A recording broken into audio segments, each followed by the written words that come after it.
Clara thought the hardest part of her night would be balancing a tray of champagne while wearing 4-inch heels. She was wrong. With a resignation letter hidden in her apron, she planned to slip away from the city's most dangerous underground club, vanishing before anyone noticed. But she made one fatal mistake. She underestimated exactly how much the boss, Adrian Sterling, saw. When she tried to leave his office, the heavy oak door didn't just close, it locked. The room went silent, and Adrian whispered a single sentence that froze the blood in her veins. She wasn't just a waitress to him. She was the target he'd been waiting for. And outside that door, a past she thought she had buried was waiting with a loaded gun. The air inside the velvet room always smelled of expensive cigars, old leather, and fear. It was a subtle cocktail, one that Clara had learned to navigate over the last 6 months. She adjusted the black satin of her uniform, forcing a smile as she wove through the crowded VIP section. To the patrons, senators, oil tycoons, and men whose wealth came from darker sources, Clara was invisible. She was just a pair of hands delivering 50-year-old scotch and crystal tumblers. That was exactly how she liked it. Invisibility was the only armor she had. But tonight, the armor felt thin. Her heart hammered against her ribs, a frantic rhythm that hadn't slowed since she clocked in at 7 p.m. In her pocket, folded into a tight square, was a letter. It was 2 sentences long. I resign. Effective immediately. Keep the final check. She didn't need the money anymore. She needed to run. Just 20 minutes ago, while clearing a table near the back exit, she had seen him. A man with a jagged scar running from his ear to his jawline. He was laughing with a group of Russians. But Clara knew that face. She had seen it in a grainy police file 3 years ago in Chicago, right before she changed her name, dyed her blonde hair chestnut brown, and fled across the country. The Scar. That's what the news had called him. The cleaner for the Midwest syndicates. If he was here, in New York, sitting in Adrian Sterling's club, it meant one of 2 things. It was a coincidence, or he had found her. Clara wasn't willing to bet her life on a coincidence. More ice, sweetheart, a heavy-set man grunted, snapping his fingers near her face. Clara nodded, her movements mechanical. Right away, sir. She moved toward the bar, her eyes darting to the private staircase that led to the mezzanine. That was where the office was. That was where Adrian Sterling sat, watching his kingdom like a hawk perched on a cliff. Adrian. Just thinking his name made her stomach twist, though not entirely from fear. He was a man carved from ice and granite, tall, with dark hair that fell slightly over eyes the color of storm clouds. He spoke rarely, but when he did, the entire club seemed to lean in to listen. He terrified everyone. The staff walked on eggshells around him. The patrons respected him with a reverence reserved for kings or killers. Clara had tried to avoid him. She kept her head down, did her work, and never made eye contact. But lately she had felt a weight on her, a gaze burning into the back of her neck. Every time she looked up, Adrian was there, on the balcony at the bar, watching her. Tonight, she couldn't worry about his gaze. She had to give the resignation to the floor manager, grab her coat, and disappear. But the floor manager, a weaselly man named Greg, was missing. Damn it, Clara thought, dumping ice into a bucket. I can't wait. She looked at the staircase again. If she left without resigning properly, Adrian would send people to find her. He was possessive of his staff. He demanded loyalty. If she just ghosted, it would draw attention. The very thing she was trying to avoid. She had to do this formally. She had to look him in the eye, lie about a sick relative, and walk out. She took a deep breath, smoothing her apron. Just do it. Walk in, hand the paper, walk out. 5 minutes. Clara ascended the stairs. The noise of the club, the thumping bass, the clinking glass, faded into a dull roar as she reached the heavy oak double doors of the executive suite. There were usually guards here, 2 massive men named Rico and Thorne. Tonight, the hallway was empty. A shiver of unease crawled up her spine. It was too quiet. She raised her hand to knock, but the door was slightly ajar.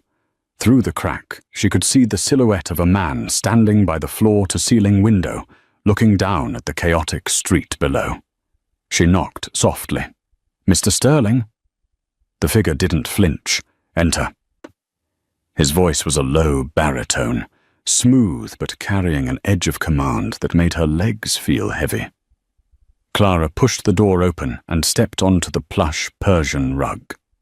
The office was dimly lit, illuminated only by the amber glow of a desk lamp and the city lights bleeding in from outside. Adrian turned slowly. He was wearing a tailored charcoal suit, the jacket unbuttoned, his tie loosened slightly. In his hand, he held a glass of bourbon, untouched. "Clara," he said. He didn't ask who it was. He knew. "To what do I owe the pleasure?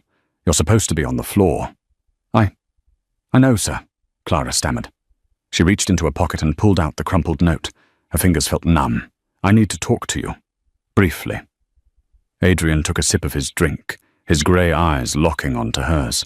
He didn't blink. "You look pale. Are you ill?" "No," she lied. I have a family emergency. My mother.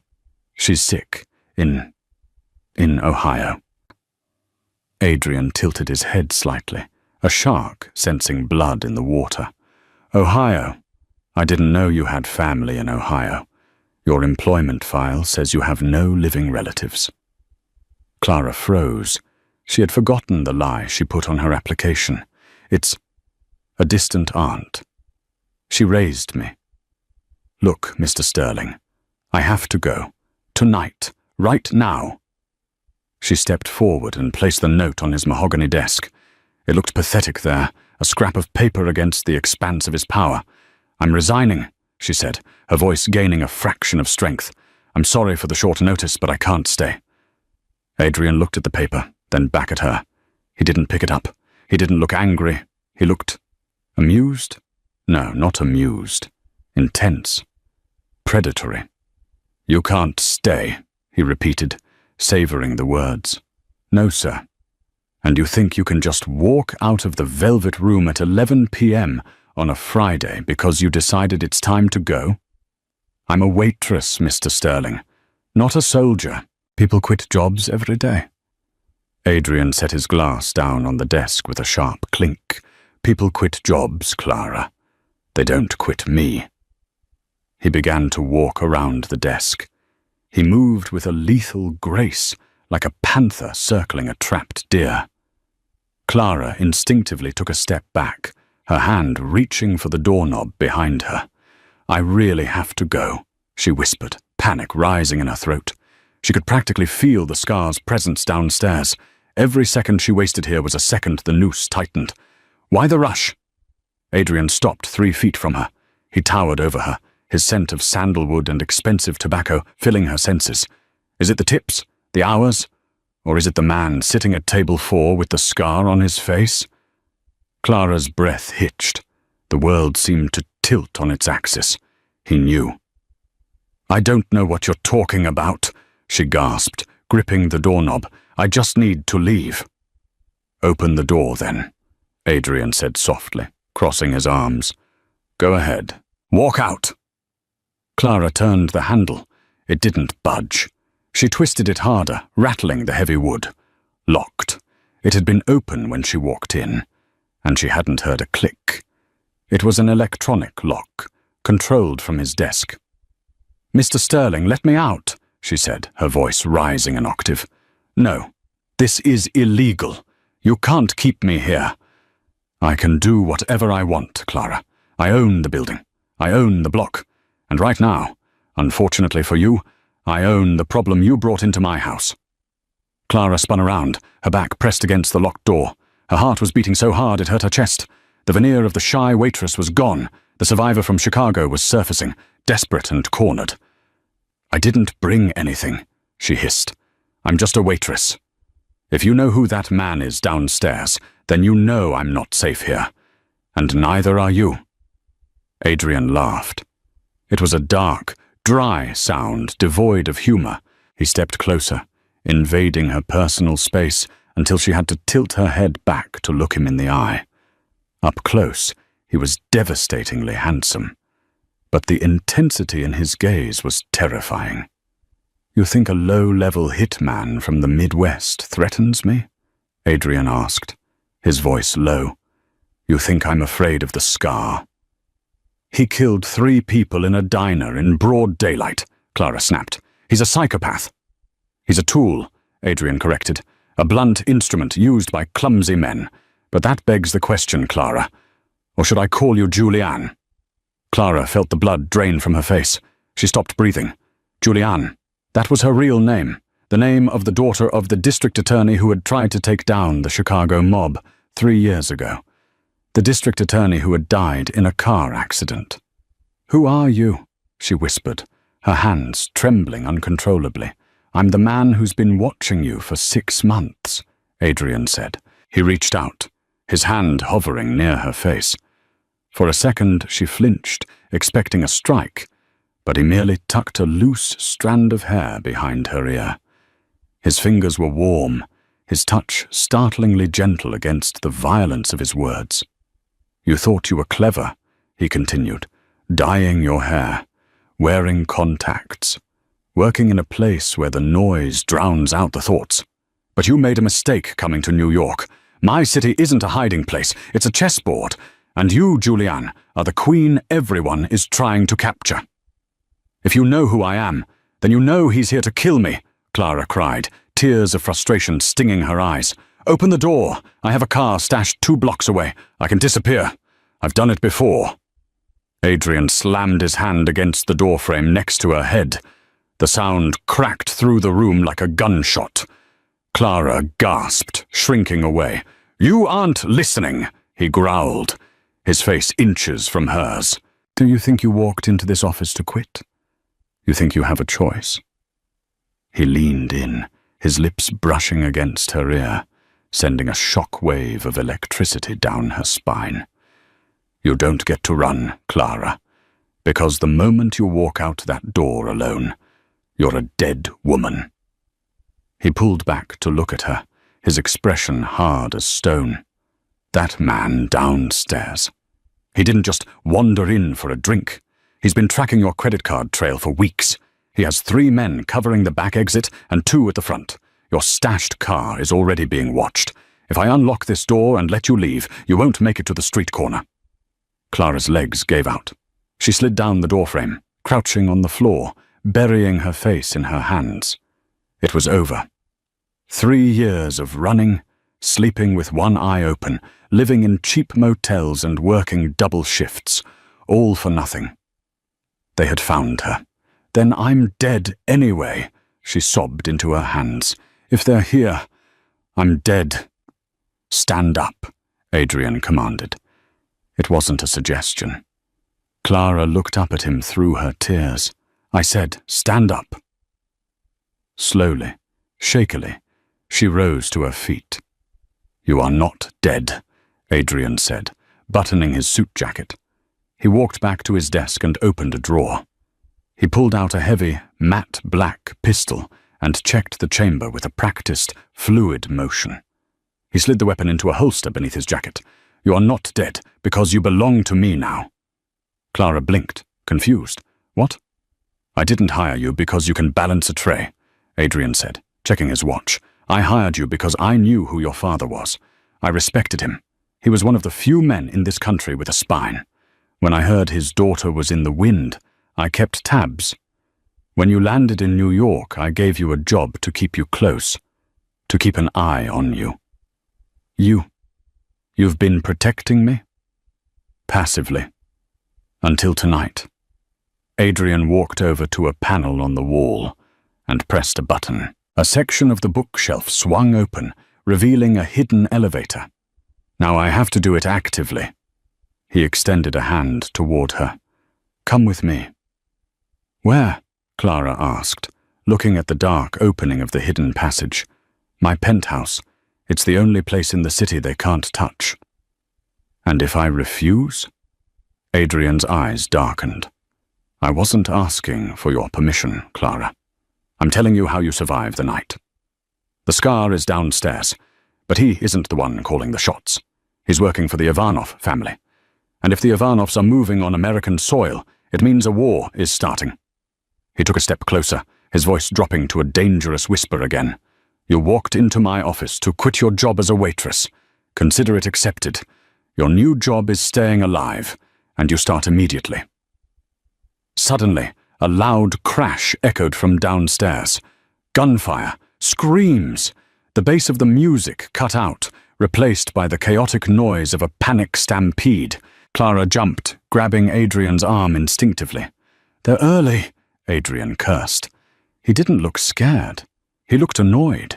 He grabbed Clara's hand, his grip like iron. No more talking. We move. Now. He pulled her towards the secret elevator, but before they could reach it, the heavy oak doors of the office shook. Someone was trying to kick them in. Boom!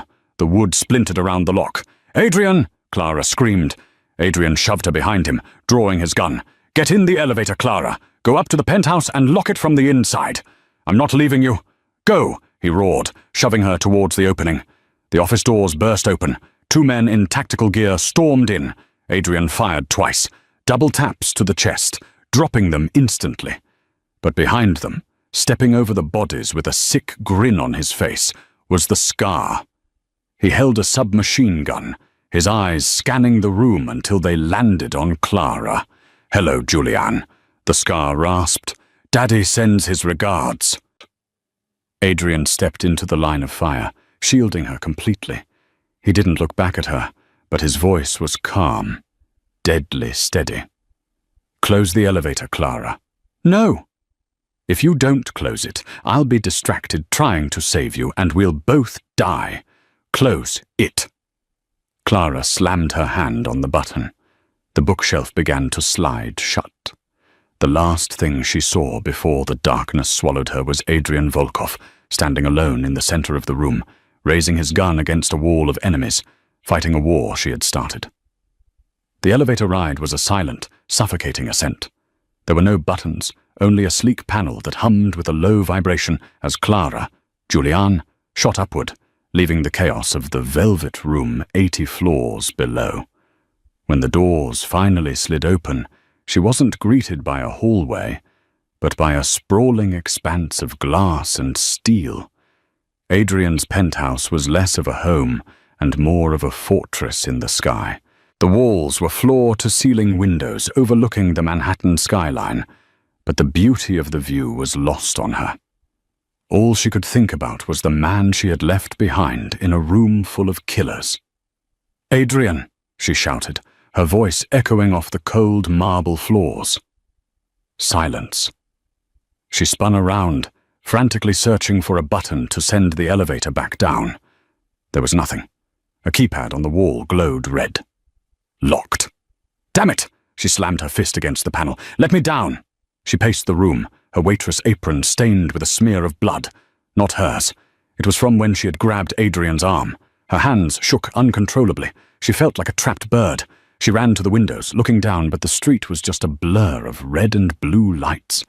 Police cars. Ambulances. Had he survived?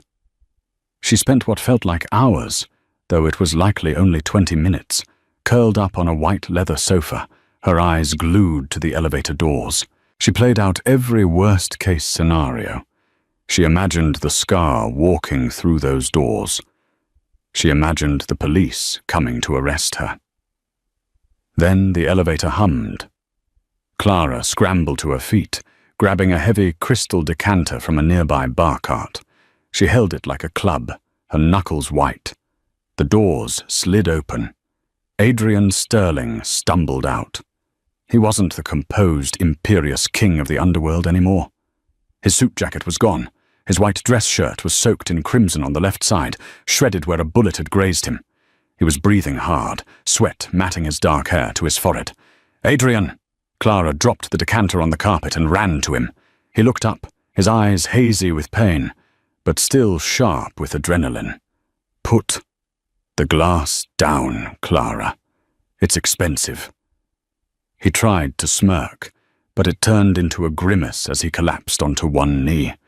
"You're shot," she gasped, falling to her knees beside him.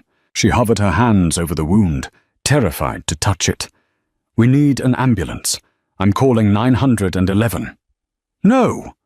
Adrian's hand shot out, gripping her wrist with surprising strength. "No police, no hospitals. They're compromised. Half the precinct is on Ivanov's payroll. You're bleeding out. It's a graze. Through and through, just help me up." Clara gritted her teeth and wrapped her arm around his waist. He was heavy, dead weight leaning on her, but adrenaline gave her the strength to haul him toward the sofa. She eased him down, ruining the pristine white leather with streaks of red. "First aid," she demanded, her voice trembling but authoritative. "Where is it?" "Master bathroom, under the sink. The black kit." Clara ran. She found the kit. It wasn't a standard pharmacy box. It was a military-grade trauma pack. She rushed back, ripping open packages of gauze and antiseptic. "This is going to hurt," she warned, soaking a pad in alcohol. Adrian leaned his head back, staring at the ceiling. "Do it!" She pressed the pad to his shoulder. Adrian hissed through his teeth, his entire body seizing up, his hand gripping the armrest so hard the leather creaked. Clara worked fast, cleaning the wound with hands that had steadied themselves out of necessity. She had spent 3 years looking over her shoulder. She knew how to handle fear. It was the blood that scared her. "Why did you do that?" she asked quietly, as she began to wrap the bandage around his muscular shoulder. "You could have just let me leave. You didn't have to take a bullet for a waitress."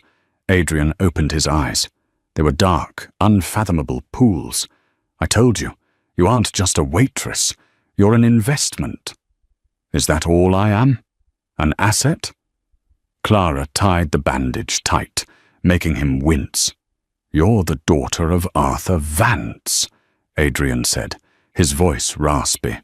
"Your father was the only man who tried to keep the syndicates out of the unions. He saved my life once, 10 years ago. Before I was this," he gestured to the luxury around him. "He didn't know who I would become, but I owed him a debt. When he died, that debt passed to you." Clara sat back on her heels, her hands bloody. "So this whole time, me getting the job, the apartment I found that was suspiciously cheap, that was you?" "I own the building you live in," Adrian admitted. "I own the coffee shop you visit every morning. I made sure your fake ID passed inspection when it shouldn't have." Clara felt a surge of anger mix with her relief. "You stalked me." "I surveilled you," he corrected. "There's a difference. Stalking is obsession. Surveillance is protection. And considering Victor, the scar, was in my lobby tonight, I'd say I didn't do a good enough job." "Victor?" Clara whispered the name. "Is he dead?" "No." Adrian tried to sit up, groaning. "I killed his men. But Victor is like a cockroach. He slipped out the back when the police siren started. He'll be back. And he won't come alone next time." Adrian looked at her, his expression hardening. "Which is why we can't stay here." "But you said this place was a fortress." "It was, until I fired a gun inside my own club. Now the police will want to come up for a statement, and if the police come, the Ivanovs will know exactly where we are. We have to burn this location." He stood up, swaying slightly. "Pack a bag, Clara. We're leaving in 10 minutes." "Leaving? To where?" Adrian walked to a painting on the wall, swinging it aside to reveal a safe. He punched in a code. "To the only place I have left that isn't on a digital map. And you're driving." The car was a beast, a matte black Aston Martin, parked in a private basement garage that Clara hadn't even known existed. She sat in the driver's seat, her hands gripping the leather wheel so tight her knuckles were white. Adrian was in the passenger seat, changing his bloody shirt for a fresh black t-shirt he had grabbed from a gym bag. "Take the service tunnel," Adrian instructed, checking the clip of his handgun. "It spills out onto 4th Avenue. Keep your head down." Clara gunned the engine. The car roared to life, a low growl that vibrated through her chest. She tore out of the garage, the tires squealing on the concrete. The city was a blur of neon and rain as they merged onto the highway. Clara checked the rearview mirror every 3 seconds, expecting to see black SUVs tailing them. "Stop checking," Adrian murmured, his eyes closed. "If they were behind us, we'd be dead already. Just drive. Head north, towards Vermont." "Vermont?" Clara asked. "That's 6 hours away." "Exactly. Far enough to buy us time. Close enough to drive in one night." The silence in the car was heavy. The adrenaline was fading, replaced by a bone-deep exhaustion. Clara glanced at Adrian. He was pale, the loss of blood taking its toll. He looked less like a Mafia boss and more like a man carrying the weight of the world. "My father," Clara said suddenly, breaking the silence. "He didn't just die, Adrian. You know that, right?" "I know the Ivanovs rigged his brakes," Adrian said softly. "I know they made it look like an accident." "No," Clara shook her head, tears pricking her eyes again. "I mean, he knew it was coming. 2 days before the crash, he gave me something. He told me that if anything ever happened to him, I was to take it and run. He said never to give it to the police." Adrian opened his eyes, turning his head slowly to look at her. "What did he give you, Clara?" "A key," she said, "and a sequence of numbers. I memorized the numbers. I still wear the key." She reached into her shirt and pulled out a silver chain. Dangling from it was a small, unassuming iron key. It looked like it belonged to an old safety deposit box, not a high-tech vault. Adrian stared at the key, his eyes widening. For the first time all night, he looked genuinely shocked. "Pull over," he commanded. "What? We're on the highway. Pull over, now!" Clara swerved onto the breakdown lane, gravel crunching under the tires. The car came to a halt. Adrian unbuckled his seatbelt and leaned over, examining the key without touching it. "Do you have any idea what this is?" he whispered. "No, I kept it. It was all I had left of him." Adrian let out a long, incredulous breath. He ran a hand through his hair. "This isn't just a key, Clara. This is the death warrant for the entire Ivanov syndicate. Your father was building a RICO case against them, but the evidence vanished when he died. Everyone thought he destroyed it to protect you." He looked at her, a new respect and fear in his gaze. "He didn't destroy it. He locked it away. And you're the walking key to a vault that contains decades of blackmail, murder, and money laundering records." "So that's why they want me," Clara realized, a cold chill washing over her. "It's not just revenge. They think I have the evidence." "They don't think you have it," Adrian corrected. "They think you know where it is. If they catch you, they won't just kill you, Clara. They will torture you until you give them a location you don't even know you have." He looked out the window into the dark, rainy night. "This changes the plan. We aren't just hiding anymore. We have to go on the offensive. If we can find that vault before they find us, we can end this war." "I don't know where the vault is," Clara cried. "He just gave me the key and the numbers, 721-84-12. Adrian froze. "Say that again." 721-84-12. "Why?" Adrian let out a dark, dry chuckle. "Your father was a clever man. Those aren't random numbers. 7/21, July 21st, the day the Velvet Room opened originally, 50 years ago, before I owned it. When it was a speakeasy." "What does that mean?" "It means," Adrian said, looking at her with intensity, "that the vault isn't in a bank. It's in my club. It's been under my feet the entire time." "We have to go back?" Clara asked, horrified. "No, not yet. The place is swarming with cops and Ivanov spies. We need to disappear, regroup, and plan a way to break into my own building." He reached over and put his hand on hers, covering her trembling fingers on the gear shift. "Drive, Clara, drive fast." The safe house was nestled deep in the green mountains of Vermont, miles away from the nearest paved road. It wasn't a rustic cabin. It was a modern, architectural marvel of concrete and glass, cantilevered over a rushing river, It looked like a villain's lair, cold and beautiful. They arrived just as the sun was beginning to bleed grey light over the horizon. The rain had turned to a light snow. Adrian was in bad shape. The drive had exhausted him, and his wound was bleeding through the bandages again. Clara had to help him out of the car, his arm draped heavily over her shoulders. "Code 9921, Adrian mumbled as they reached the heavy steel front door. Clara punched it in. The door hissed open. The air inside was stale and freezing.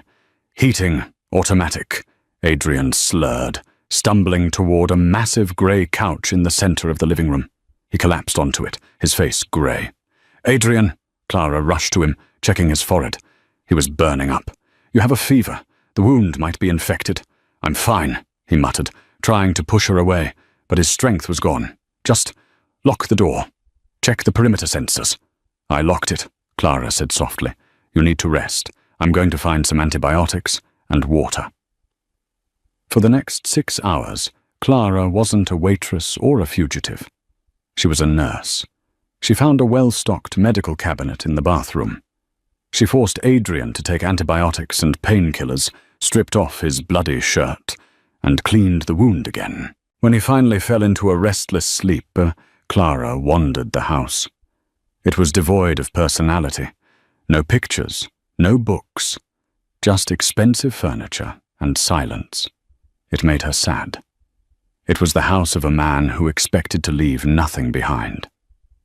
She found a kitchen stocked with canned goods and dry pasta.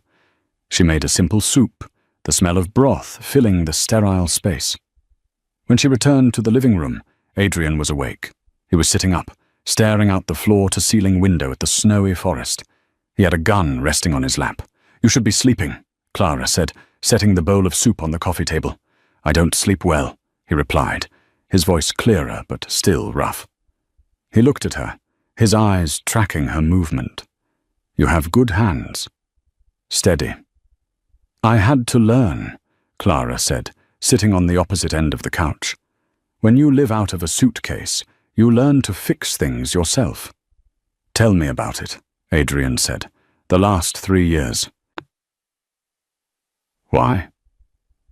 "Because I know everything about Julianne Vance, the lawyer's daughter. I know nothing about Clara, the waitress." So she told him. She told him about the nights spent sleeping in her car in Iowa, about the diner jobs in Nebraska, where she was fired for refusing to flirt with the owner, about the constant, gnawing fear that every person who looked at her too long was an assassin. Adrian listened, eating the soup slowly. When she finished, the room fell silent again, but the tension had shifted. It wasn't the fearful tension of the office. It was something else, a shared understanding between the two people who had been hunted. "You're stronger than your father," Adrian said quietly. "He was a good man, but he believed in the law. You believe in survival." He reached out, his hand brushing against her cheek. Clara leaned into the touch instinctively. It was the first time in 3 years she had allowed herself to feel safe. "We're going to fix this," Adrian promised. "I'm going to get that evidence, and I'm going to bury Victor and the Ivanovs so deep the devil won't find them." Clara looked at him, feeling a strange pull in her chest. "And then what? What happens to me?" Adrian's thumb traced her lower lip. "Then, you can decide if you still want to resign." The moment was electric. Clara's breath hitched. She leaned in, just an inch. Beep! A sharp, high-pitched electronic chirp cut through the silence.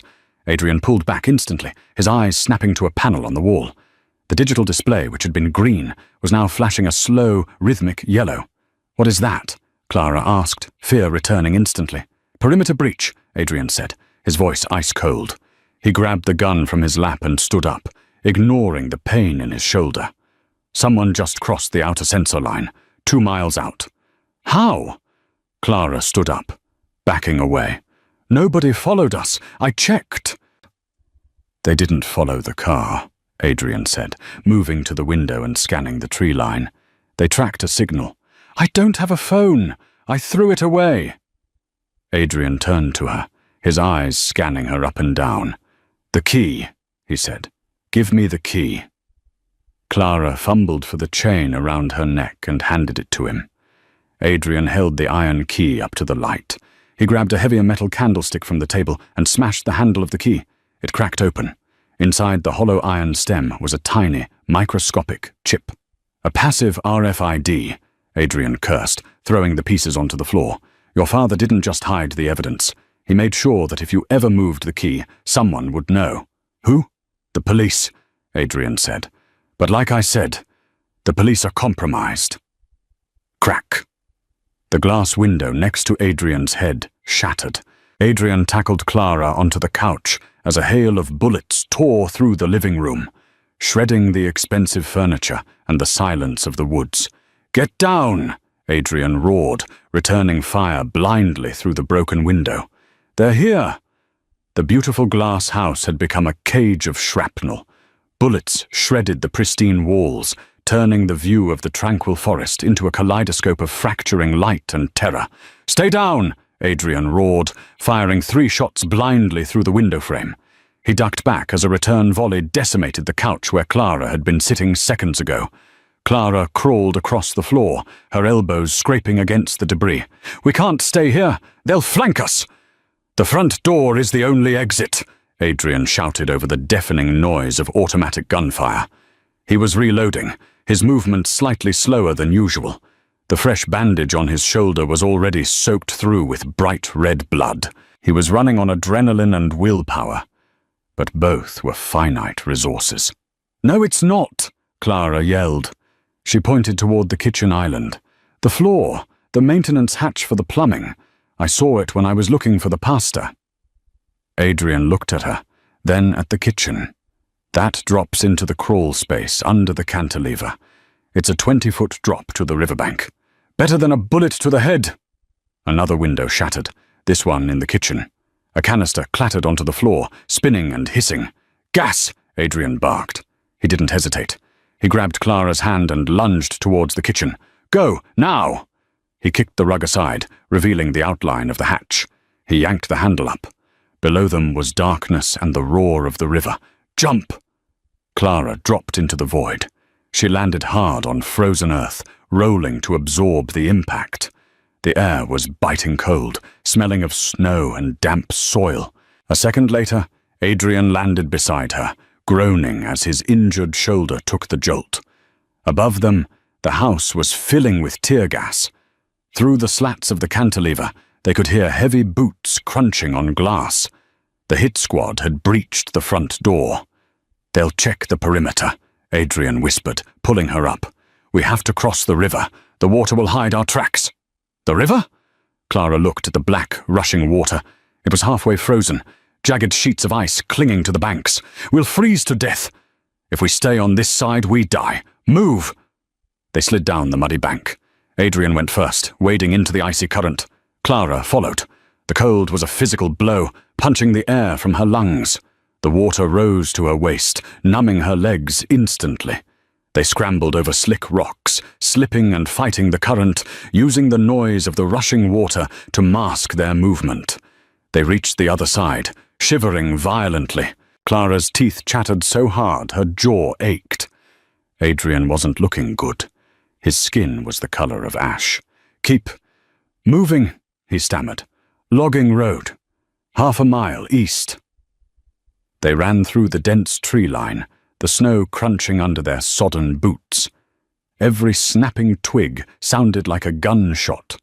Behind them, flashlights swept the riverbank they had just left. Shouts echoed in the valley. They had bought themselves minutes, no more. They found the logging road, little more than a dirt track cut through the pines. Parked near a stack of timber was an old, rusted pickup truck, probably used by a foreman or a night watchman. Adrian tried the door. Locked. "Let me," Clara said, pushing him aside gently. She pulled a hairpin from her messy bun. Her hands were shaking from the cold, but her muscle memory from a misspent youth in Chicago kicked in. She jimmied the lock. It clicked.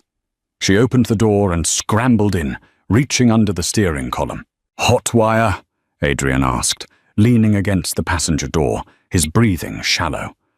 Old Ford, Clara muttered, stripping 2 wires with her teeth. Easy. The engine sputtered, coughed, and then roared to life. Clara threw it into gear. Get in! Adrian slumped into the passenger seat. Heater, max. As they tore down the dark mountain road, Clara kept glancing at Adrian. He was fading. The cold and the blood loss were shutting his body down. Don't you dare die on me, Adrian Sterling, she commanded, gripping the wheel. You promised to bury them. You don't break promises. Adrian turned his head, a faint ghost of a smile playing on his lips. I'm not dying, Clara. I'm just thinking. Thinking about what? About how a waitress learned to hotwire a truck in under 30 seconds. I told you, she whispered, tears freezing on her cheeks. I'm not just a waitress. No, Adrian murmured, his eyes closing. You're the queen. New York City was a fortress of glass and steel, indifferent to the 2 fugitives speeding across the George Washington Bridge in a stolen, rusted pickup truck. It was 3 a.m. The city that never sleeps was in its darkest hour. Adrian had regained some consciousness after Clara forced him to drink sugary soda and eat a granola bar she found in the truck's glove box. The heater had thawed their limbs, but the danger was colder than the Vermont River. We can't just walk in the front door of the Velvet Room, Clara said. The police tape will be up. There will be a patrol car. The police aren't the problem, Adrian said, checking his weapon. He had 2 magazines left. Victor will have men inside. He knows the vault is there. He just doesn't know the code or the location. He's probably tearing the walls down looking for it. So we're walking into a trap.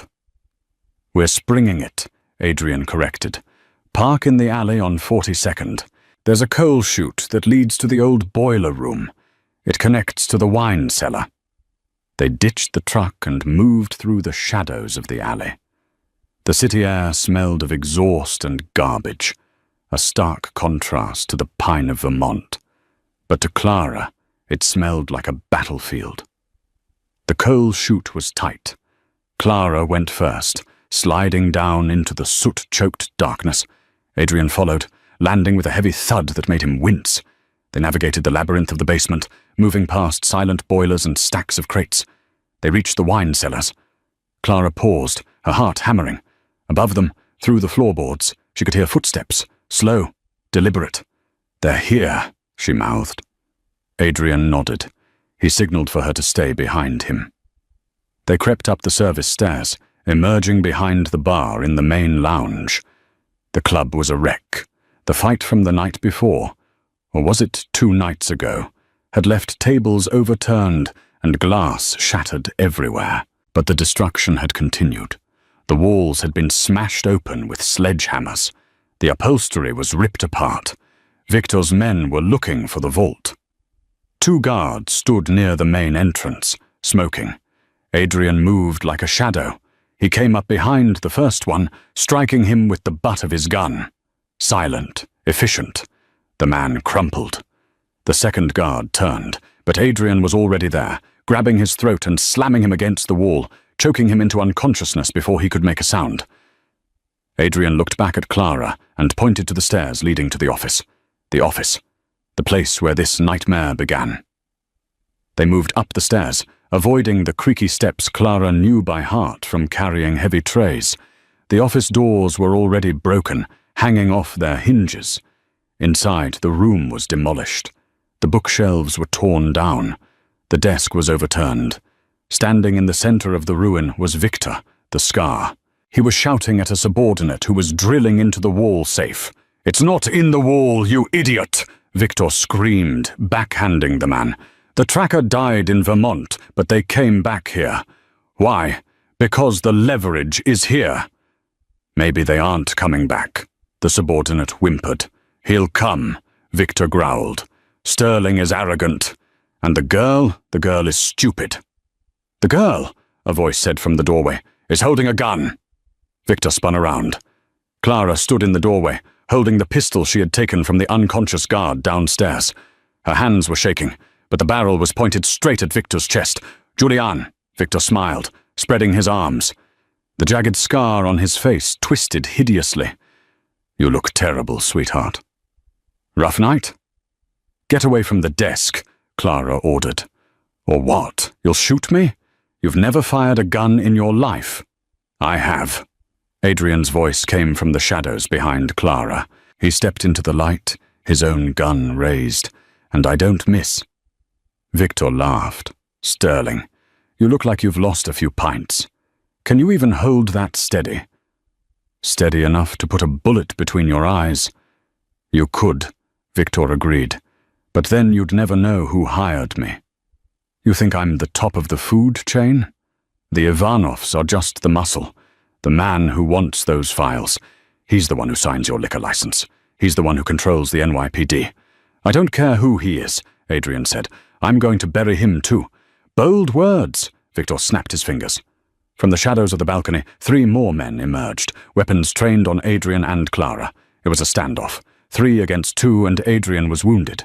"Drop the guns," Victor commanded, "or the girl dies first." Adrian hesitated. He looked at Clara. "Do it, Adrian," Clara said softly. "Clara, trust me." Adrian slowly lowered his gun to the floor. Clara did the same. "Good," Victor grinned. "Now, Julianne, you're going to tell me where the vault is, or I'm going to start cutting pieces off your boyfriend here." Clara took a deep breath. She walked past Adrian, stepping into the center of the room. She looked Victor in the eye. "It's under the rug," she said. Victor raised an eyebrow. "The rug?" "My father. He liked puzzles. The numbers. 7218412. It's not a combination. It's coordinates within the room." She pointed to a specific spot on the Persian rug, right where the bloodstains from the previous night had dried. "There." Victor motioned to his men. "Check it." One of the men shoved the heavy desk aside and ripped up the rug. Beneath it, set flush into the floorboards, was a steel panel with a digital keypad. "Well, well," Victor murmured. He looked at Clara. "Open it." Clara knelt by the safe. She could feel the cold steel under her fingers. She punched in the code. 07218412. Beep, click. The hydraulic hiss of the safe opening echoed in the silent room. "Step away," Victor ordered, aiming his gun at her head. Clara stood up and backed away, moving until her back hit the front of the heavy mahogany desk. Victor stepped forward, greedy, his eyes locked on the open safe. He looked down into the dark compartment. "Empty?" Victor roared, looking up. "It's empty." "It's not empty," Clara said, her voice trembling with adrenaline. "Look closer. There's a false bottom." Victor leaned in further, squinting. That was the moment. Clara reached behind her blindly. Her hand found what she was looking for, the bottle of 50-year-old scotch Adrian had left on the desk the night she tried to resign. "Adrian, down!" she screamed. She grabbed the bottle and smashed it not at Victor, but at the exposed electrical socket on the wall, where the safe's wiring had been ripped out during the earlier search. The high-proof alcohol splashed over the sparking wires and onto the alcohol-soaked rug. Whoosh! A wall of blue and orange fire erupted instantly, separating Victor and his men from Adrian and Clara. Victor screamed as the flames caught his pant leg. He fired blindly through the fire. "Move!" Adrian grabbed Clara, tackling her behind the overturned heavy oak desk just as bullets chewed up the wood. "You lit my office on fire!" Adrian yelled, though he was grinning like a maniac. "I created a distraction!" Clara yelled back. Through the flames, they could see the shadows of the men retreating. The fire sprinkler system kicked in, a deluge of water raining down, turning the room into a misty, chaotic hellscape. Victor stumbled through the steam, his clothes singed, his face a mask of rage. He didn't care about the fire. He wanted blood. He lunged over the desk, tackling Adrian. The gun skittered away across the wet floor. Adrian and Victor grappled in the water and ash. Adrian was weaker, his wound reopening. Victor landed a heavy punch to Adrian's jaw, then another. He wrapped his hands around Adrian's throat, squeezing. "Die!" Victor spat. "Just die!" Clara scrambled for the gun. It was too far. She looked around. She saw the shattered remains of the Scotch bottle. She grabbed a jagged neck of glass. She didn't scream. She didn't hesitate. She drove the glass into the side of Victor's neck. Victor gasped, his grip loosening. He looked at Clara, shock registering in his eyes. He slumped sideways, rolling off Adrian, gargling as he clutched his neck. Adrian coughed, gasping for air. He looked at the body of the man who had hunted them, then at Clara. Clara dropped the bloody glass, her hands shaking violently. "It's over," she whispered. Adrian pulled himself up, wincing. He crawled over to the open floor safe.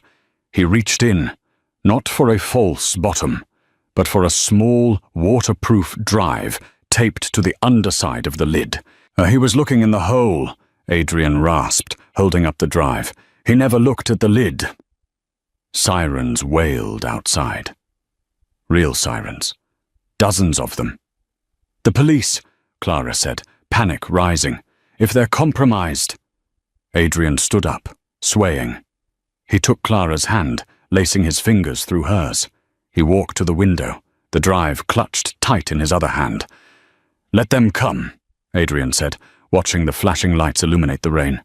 "We have the insurance, and for the first time in my life, I have something worth fighting for." He looked at Clara, the waitress who had saved his life, the girl who had burned down his office, the woman who had killed his monster. "You're fired, Clara," he said softly. "What?" She blinked, adrenaline crashing. "You're fired," he repeated, pulling her into a kiss that tasted of smoke and rain. "I can't date my employees." And just like that, Clara went from serving drinks to saving the boss, proving she was never just a waitress. She was a queen in the making. From the moment that office door locked to the final fiery showdown in the ruins of the Velvet Room, Adrian and Clara proved that in a world of crime and betrayal, trust is the most dangerous weapon of all. They started as enemies, trapped in a room, and ended as partners ready to take on the world. What did you think of that ending? If this story kept you on the edge of your seat, and you loved the chemistry between the Mafia boss and the waitress, please hit that like button right now. It really helps the channel grow, and lets me know you want more intense Mafia romances like this one. Don't forget to share this video with a friend who loves a good twist, and make sure to subscribe and ring the notification bell so you never miss a new story. I post new dramas every week. I have a question for you. Do you think Clara should take over the business alongside Adrian? Or should they take the money and vanish into a normal life? Let me know your theory in the comments below. Thanks for watching, and I'll see you in the next video.